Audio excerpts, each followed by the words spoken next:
This is Channel 3, KYW-TV, Philadelphia. I'm John Palmer. It's September 10th, and here's a moment from another September 10th.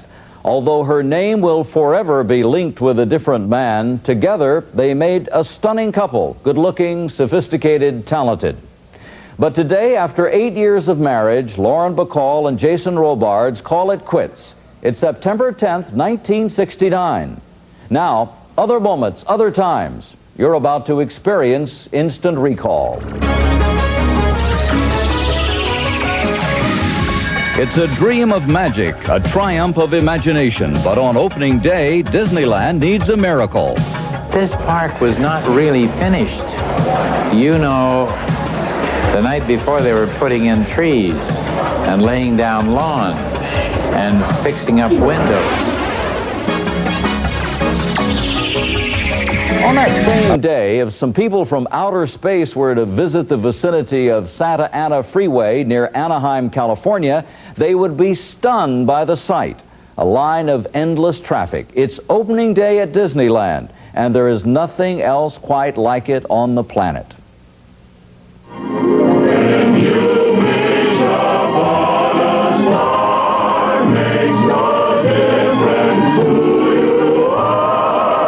This afternoon, Disneyland, the world's most fabulous kingdom, will be unveiled before an invitational world premiere, and you are guests.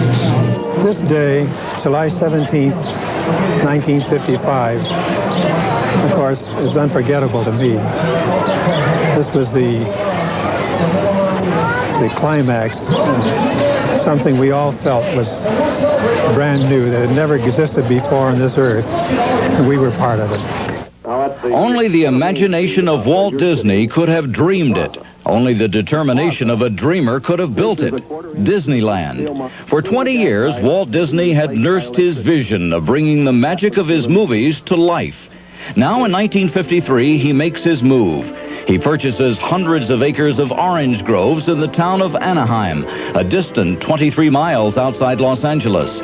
Disney shrewdly uses the power and reach of his weekly television show to promote his future dream to its future audience, children all over America. Presenting this week, the Disneyland story. Now we want you to share with us our latest and greatest dream. That's it, right here. Disneyland. He had bet the farm on this park. He had had cost overruns. He had had labor strikes. He had run out of money. He had hocked the life insurance. He had mortgaged his motion picture studio. He was surrounded by a number of critics who said this will never work. Ignoring his critics, Disney pokes fun at himself and his race against the clock to opening day. Hurry, hurry, hurry, hurry, there's no time to sin and worry. Check the castle, fill the lake, for speed, for goodness sake. Make a rocket, that's exciting. A boat trip, that's inviting. The time is ticking fast, and we've got to finish fast, but we'll be there when they open Disneyland. For construction manager C.V. Wood, Disney's deadline went right down to the wire. We did this thing in about 10 months from the time we knocked down the last orange tree. And that was next to impossible, but we did it. By opening day, Disney's tantalizing progress reports have kids' imaginations working overtime. A trip to Disneyland is on the wish list of every household with children. For 7-year-old Michael Schwartner and his 5-year-old cousin Christine Vess, the dream comes true. We were lucky. We were so anxious to get into the park, my cousin and I, that we had to worm our way up to the front of the crowd. Chosen as the park's first guests, Michael and Christine are introduced to Walt Disney. We got to ride with him in his private rail car, the Lilybell. After he showed us his car, he took us all the way up the length of the train and up to the engine, and he ran the engine around for a while. And you could hear the kids just going crazy. The looks in their eyes were the same looks that you'd see on a 6-year-old who went to his first circus and saw the lions and the acrobats and the aerialists. And that was the same feeling here. It was new and different. It's so new and different that Disney decides to risk it all by allowing a 90-minute television special to be broadcast live.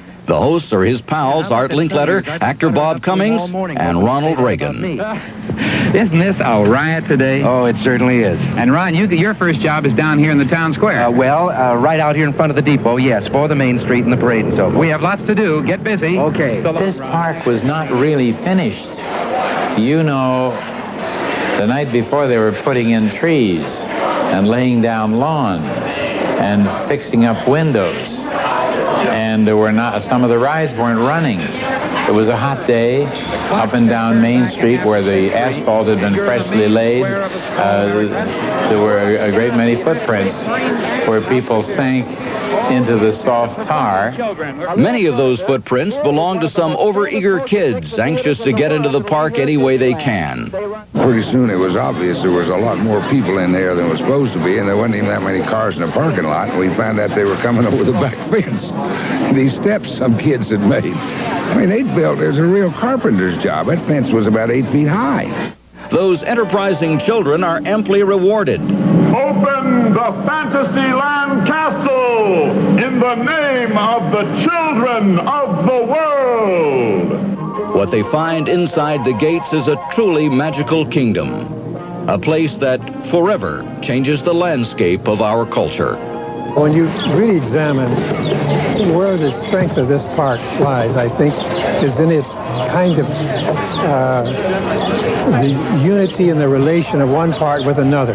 Parks never had that before. And it took a motion picture man, I think, to invent this kind of thing for an amusement park. There were critics the first day. There were bad reviews in the days followed that said that Disneyland was a flop in some writer's estimate. But the public bought it. And no critic can stop that. Word of mouth was what saved Disneyland. Word of mouth. Goodbye, folks. Within 7 weeks, 1 million people passed through Disneyland's gates. Word of mouth had worked magic. Next, another moment, another time on Instant Recall. The Russian bear grips Poland. A Chinese bear grips our hearts. But Olivia Newton-John makes them beat a little faster.